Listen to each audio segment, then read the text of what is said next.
Okay, so today we're diving into the world of egg donation for IVF. Okay. And with the special focus on Singapore and Malaysia. Right. Because we know it can be a pretty big decision, right? Absolutely. With tons of factors to weigh. So we're really going to try to unpack the pros and cons of using fresh versus frozen eggs. Okay. And to help us with this deep dive, we're going to be looking at this article called Fresh V's Frozen Egg Donation. Yeah. By Dr. Alexis Heng. So choosing between fresh and frozen eggs, I mean, that's not just like a scientific decision, is it? No, not at all. It's such a personal decision. Yeah. And the regulations and the cultural landscape in Singapore and Malaysia just make it even more complex. Exactly. And that's why we're here, to break it all down. So for those who don't know, Dr. Heng is an associate professor of biomedical science. Okay. He's originally from Singapore, but he's actually now based at Peking University in China, which I find interesting. Yeah. He's got that kind of insider-outsider perspective. Now, one thing that jumped out at me was how he kind of really highlighted the allure of frozen eggs. Like, on the surface, it just sounds so convenient, almost like you can hit pause on your biological clock. I mean, you're right.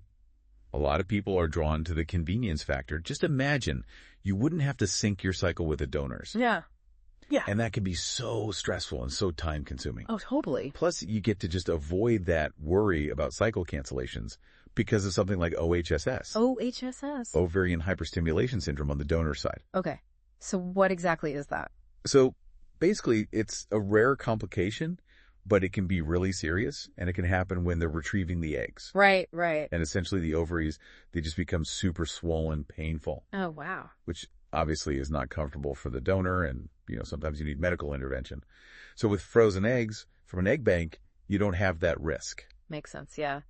And I imagine it must be kind of reassuring to know exactly how many eggs you have and the quality. Exactly. Yeah. Exactly. And you have a head start. You know how many there are. They've already been retrieved. They're frozen, so you already know their viability. Yeah, you're good to go. Like having a head start in a race or something. Right, exactly. And what about the screening process? Because I know there's always that concern about genetic diseases, infectious diseases. Yeah, for sure. And that's where egg banks often excel. Yeah. Especially the ones who meet like international standards. Yeah. Because they usually do some pretty rigorous genetic testing. Wow. A lot more than what's typically required. Mm-hmm. And that can be really reassuring if you're worried about specific inherited conditions. So they're kind of going above and beyond. Absolutely. Yeah. Okay, so double the testing, double the peace of mind. Exactly. That's good to know. And Dr. Heng also mentioned that frozen eggs, they usually have 2 rounds of testing for infectious diseases compared to just 1 round for fresh eggs. Yeah. Which just, again, kind of adds another layer of safety. But I have to ask, because there's all these benefits, but there's got to be a trade-off, right? There is, yeah. And it's a pretty significant one. What's that? Statistically, frozen eggs they have a lower success rate for live births compared to fresh eggs. Really? Yeah. How much lower are we talking? So Dr. Heng, he cited a 47.7% live birth rate for fresh eggs. Okay. Versus 39.6% for frozen eggs.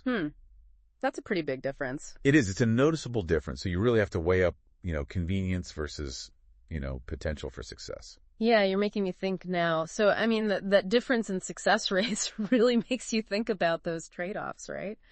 So I'm curious, what are your initial thoughts on sacrificing a bit of convenience, potentially, for a better chance of success? I mean, it's a valid question, and there's not an easy answer, to be honest. It really depends on your individual circumstances. Mm-hmm.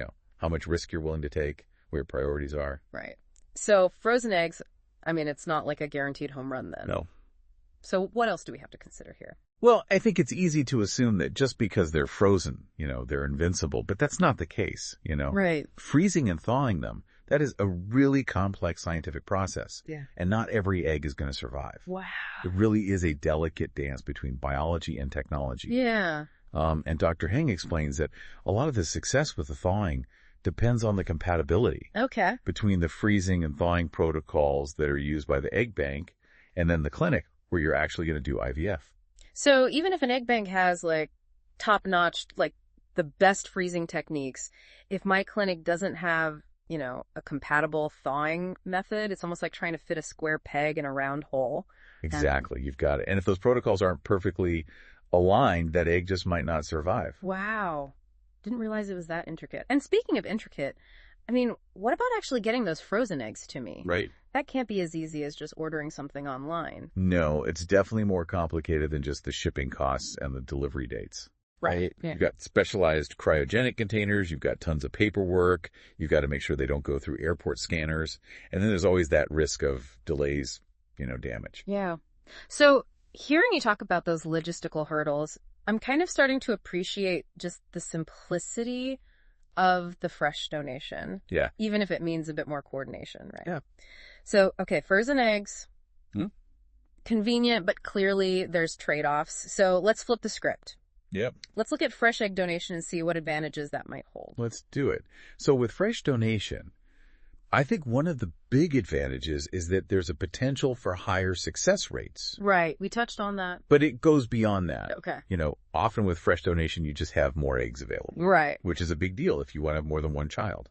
Makes sense. You're thinking ahead. Yeah, it's not just about one IVF cycle. Right. It's about, potentially building your family over time.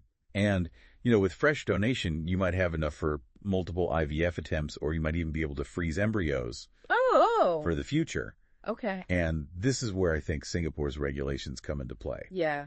Particularly the 3 births per donor limit that we talked about earlier. Right. Dr. Hang mentioned that. Yeah, it's a really key factor to consider because, if you choose fresh eggs, you're really trying to maximize the potential of each donation. It's precious. Exactly.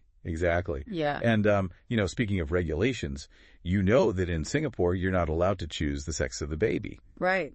But that is something you can do in Malaysia with fresh donation. Oh, okay. Interesting. So again, it just highlights how important it is to understand the rules in both countries. Right. Yeah. Because it could really affect your choices. Exactly. Okay.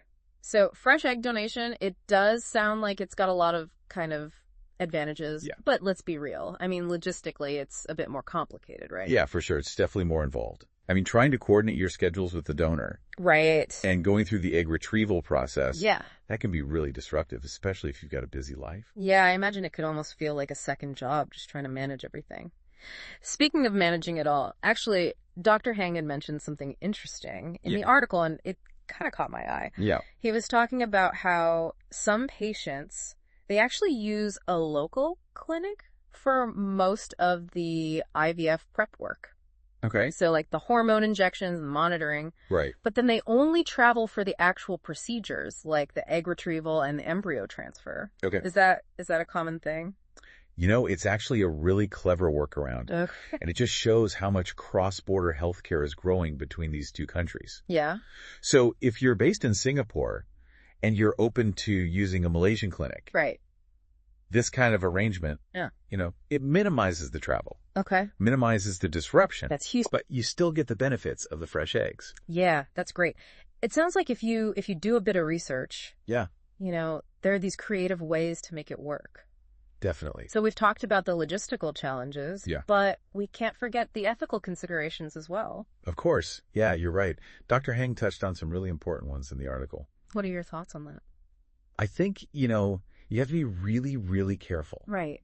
Patients need to be aware that there are things like donor switching that can happen. Wow, really? Yeah. Or sometimes there's a lack of transparency in some agencies, Right. or even cases where clinics might take a cut of the fees. Oh, wow. So, these are all situations that can really damage trust Right. and just create more stress when you're already going through a really emotional journey. Yeah, it's like you're walking through a minefield of emotions, That's ethical dilemmas. And he even talked about that story about the donor being switched. That would be so concerning if that happened to you. I mean, it just really stresses how important it is to choose the right agency Right. that values transparency and ethics. Yeah, absolutely. So how do you know, how do you vet an agency to know that they're going to align with your values?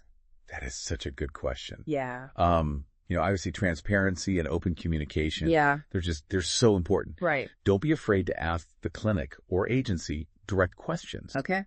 about their procedures, how they select donors, how they handle sensitive situations. Right. And, ask to speak to other patients if you can. That's a good tip because hearing firsthand experiences, that can be really, really helpful. Absolutely. When you're making a big decision. Definitely. Okay. So to recap, frozen eggs, convenient.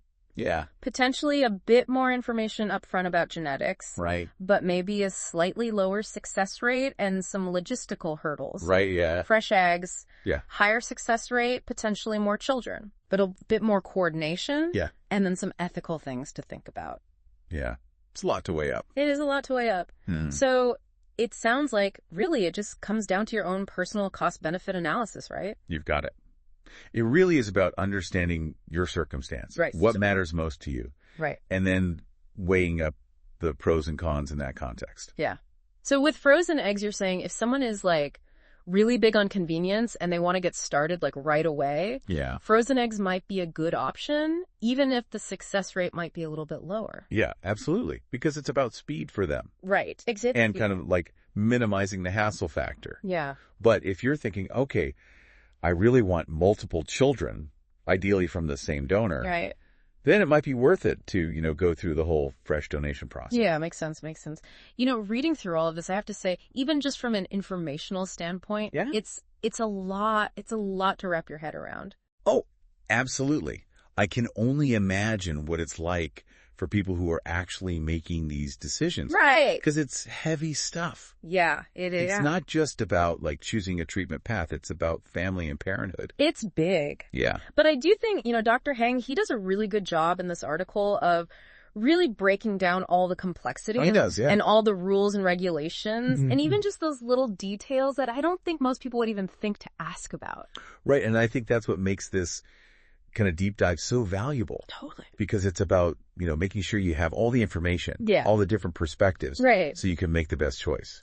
Okay. So as we kind of wrap up this deep dive then, is there like one big takeaway you want to leave with our listeners? Like the one thing to remember?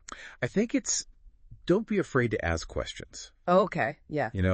Challenge assumptions, do your research, read articles like this one by Dr. Heng. Yeah. Talk to multiple healthcare providers if you need to. Yeah. Just really take the time to understand everything. Yeah. Be thorough. Be thorough. Absolutely. Yeah. And maybe even more important, trust your gut. Oh, 100%. It's your journey. Yeah. And you deserve to feel good about it every step of the way. Absolutely. So if something doesn't feel right, whether it's the clinic or the agency or just like, you have a gut feeling about it. Yeah. Trust that. Listen to that. Yeah.